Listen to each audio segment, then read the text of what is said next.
Renungan Harian Katolik, Selasa, 15 April 2025. Pengkhianatan. Setelah Yesus berkata demikian, "Aku berkata kepadamu, sesungguhnya seorang di antara kamu akan menyerahkan aku." Yohanes bab 3, ayat 21. Saudara-saudara, kedekatan, keintiman, dan persaudaraan selalu membuahkan kedekatan hati satu sama lain.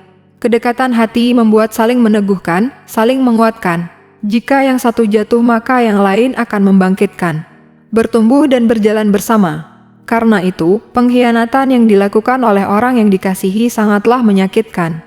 Apa yang dialami oleh Yesus dalam perjamuan yang seharusnya diwarnai sukacita dan kegembiraan justru terjadi pengkhianatan dan penyangkalan dari dua muridnya, yaitu Yudas Iskariot dan Petrus. Yudas mulai menjalankan rencana pengkhianatannya dan Petrus diprediksikan akan menyangkali Yesus, dan penyangkalan itu pun terjadi.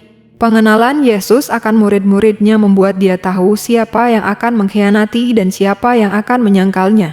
Setelah membasuh kaki para murid, Yesus berkata, "Aku berkata kepadamu, sesungguhnya seorang di antara kamu akan menyerahkan aku."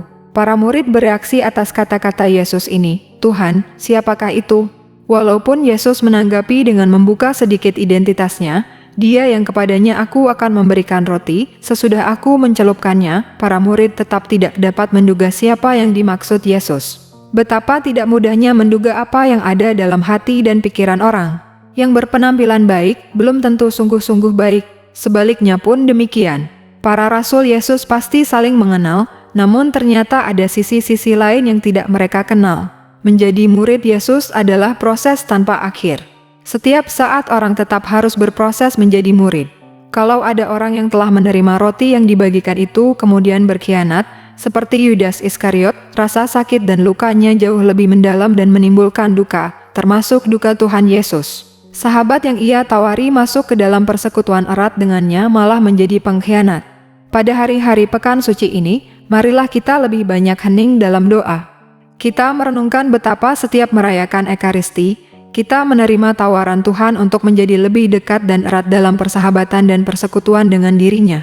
Semoga kita tidak menjadi seperti Yudas yang menerima roti yang dibagikan, tetapi kemudian malah berkhianat kepada Tuhan Yesus. Dalam Ekaristi, roti itu bukan hanya tawaran makanan tanda persahabatan dengan Tuhan, tetapi roti itu adalah diri Tuhan sendiri. Tubuhnya yang kudus yang telah dikorbankan disalib demi keselamatan dan pengampunan dosa kita. Maka, seandainya ada pengkhianatan atas Tuhan Yesus, mungkin harus dikatakan dosanya juga lebih besar. Semoga kita tidak demikian.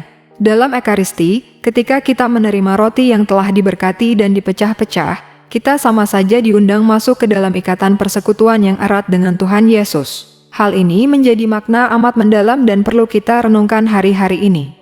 Marilah kita membangun keintiman dengan Tuhan Yesus yang membawa kekuatan kepada kita untuk setia menjadi orang Katolik. Banyak tantangan yang terjadi. Namun, dalam Yesus, kita yakin dan percaya kita dapat menjadi orang-orang yang setia. Tuhan Yesus, ajarilah kami untuk membalas pengkhianatan dan kejahatan dengan kasih sejati. Demikian renungan hari ini. Selamat beraktivitas, semoga semua lancar, sukses, serta selamat. Tuhan memberkati.